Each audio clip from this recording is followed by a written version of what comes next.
Doctor Ahmed, আরেকটা বড় জিনিস, একটা বড় রিপোর্ট দেখছিলাম যে বিশ্ব ব্যাংকের খাদ্য নিরাপত্তা ও মূল্যস্ফীতি বিষয়ক একটি প্রতিবেদন। সেখানে বাংলাদেশ সহ 15টি দেশকে তারা রেড ক্যাটাগরিতে রাখছে। এখন সরকারের করনীতির কারণেই কি আমাদের দেশের খাদ্য নিরাপত্তা পরিস্থিতি গত ৯-১০ মাসে আরো একটু জটিল হলো?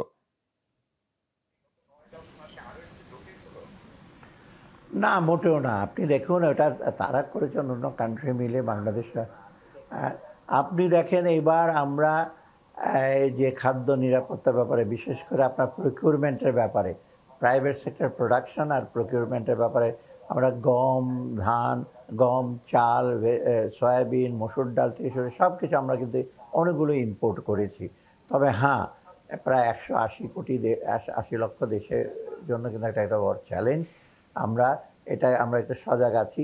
আমরা যেটা চেষ্টা করছি এই বছরে সরকারের যে সেটা কালেকশনটা, বাফার স্টকটা রাখা, সেটা কিন্তু প্রথম দিকে অনেক কম ছিল, কিন্তু আস্তে আস্তে কিন্তু আমরা এটাকে মোটামুটি সন্তোষজনক পর্যায়ে নিয়ে আসি। সারের মধ্যেও তাই একেবারে কিছু কিন্তু আগের লেভেলে গেছে।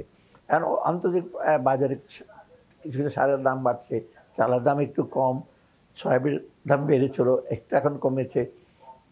অতএব এটা একটা চ্যালেঞ্জ ডেফিনেটলি। তবে বিশ্বব্যাপী কিন্তু চালের দাম, অন্যান্য পণ্যের দাম আস্তে আস্তে কমছে। কিন্তু আমাদের যদি সামর্থ্য থাকে, আমাদের যদি রিজার্ভ ভালো থাকে, balance of payment system, current account balance থাকলে আমরা হয়তো দেশীয় প্রোডাকশন ছাড়া কিছুটা আনতে পারবে। আর সরকারের বাফার স্টক আমরা তৈরি করছি, কিছু নতুন গুদাম তৈরি হচ্ছে সরকারি। আমরা যদি আপৎকালীন হয়, আপনাদের টিসিবির অনেক আমরা এখন করছি। রোজার সময় স্পেশাল আমরা অনেকগুলো দোকান খুলেছি।